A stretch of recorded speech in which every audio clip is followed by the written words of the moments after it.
Hi යාළුවනේ.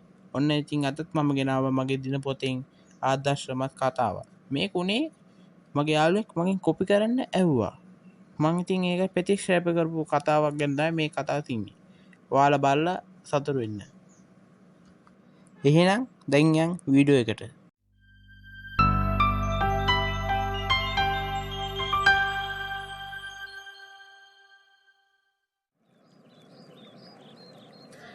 හරණි එදා හිව්සත් එක්ක අර ඩීල් එක කතා කරාම එයා කැමති උනේ නෑ. එයා කිව්වා කොපි කරන්නේ නැතුව පාඩම් කරලා ලියන්න කියලා. ඒ විතරක් නෙමෙයි. එදා මට කමුල් පාරකුත් ගැව්වා. මට එදා ආරංචි වුණා. මම නම් එදා හිරුස කිව්ව නිසා පාඩම් කරා. ඉතින් හරණි මම පාඩම් කරේ නෑනේ. දැන් මොකද වෙන්නේ? විද්‍යා විභාගෙ හෙට දවසක් ඇතුළත විද්‍යා පොත පාඩම් කරන්න කාලේ නෑ. හැබැයි අපේ ආච්චි ගාව නම් හැම ප්‍රශ්නයකටම උත්තරයක් තියෙනවා. ඒ හින්දා අපි යමු අපේ ආච්චිව හම්බ වෙන්න. අනේ ඔයාගේ ආච්චි මේ වෙලාව නම් දෙවියෙක් වගේ. ඒ දෙවියා හම්බෙන්න මම ඕනම තැනකට යනවා. දේවාලෙක වුණත් කමන්නේ. දේවාලෙ ගාන යන්න ඕනි නෑ. අපේ ගෙදර ගියා නම් හරි. හැබැයි මට අද ගණිතය පන්තියක් තියෙනවා. ඒ හින්දා ඔයා යන්න. හරි මම ගිහිලා උපදෙස් අරන් එන්නම්.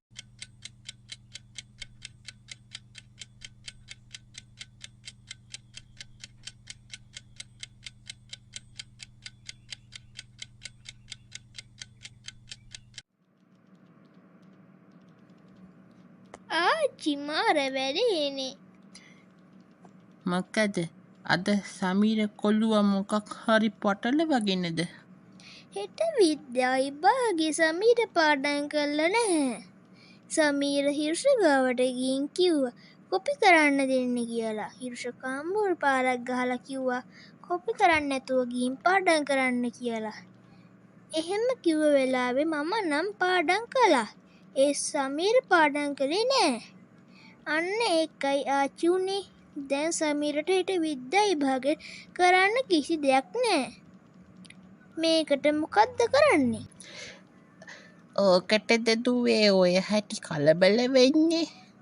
හිරුස නැත්තම් අපේ ගමේ ඉන්න ටයිග පුතා ඉන්නවනේ.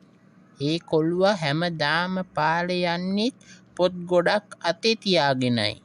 නියම වැඩෙක් එයා. සමීරට කියන්න හෙට විද්‍යා විභාගෙදී ටයිග පුතා ලියන ඒවා බලගෙන ලියන්න කියලා. ඒ කොල්ලුවා අනිවාර්යයෙන්ම විද්‍යා ලකුණු 100ක් ගන්නවා. ඒක මට ෂුවර්. හා ආච්චි මම සමීරට කියන්නම්.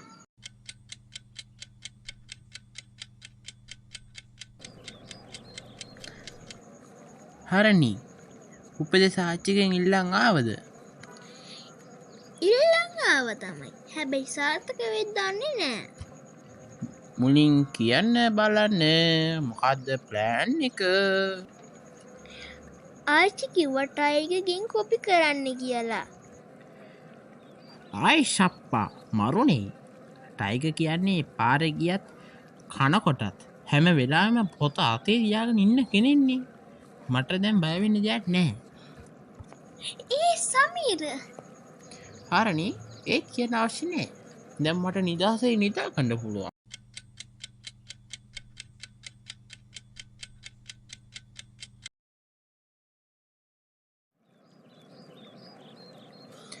ටයිගර් ඔයා වැඩ වගේ රඟපෑවට ඔයාට විද්‍යා විභාග ලකුණු 0යි.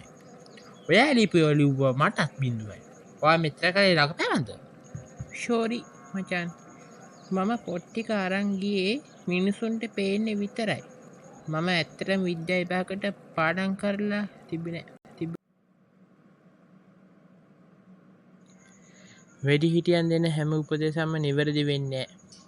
ඒ වගේම ටයිගර් පුතා ලෝකෙට වැඩ්ඩා වගේ රඟපානවා. හැබැයි ඇතුළතින් හිස් මිනිස්සු පස්සේ ගියොත් අන්තිමට අසරණ වෙන්නේ අපිම තමයි.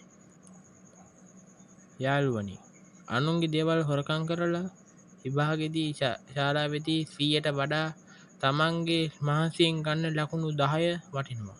මොකද හොර පාරෙන් දිනන කෙනා හැමදාම ජීවත් වෙන්නේ බයෙන්. මිනිස්සු ඉස්සරහා තමන්ගේ පෞරුෂය නැති කරගෙන අනුන්ගේ පිහිටෙන් යන්න හදන්න එපා. අද මම වැටුණු මේ අමාරුව ඔයාලත් වැටෙන්න එපා. හැබැයි ඉතින් මම මගේ වැරදි හදාගෙන අලුත් ගමනක් යන්න හැදුවාට මට ඒක ලේසි වෙන්නේ නෑ වගේ මචල්ලා.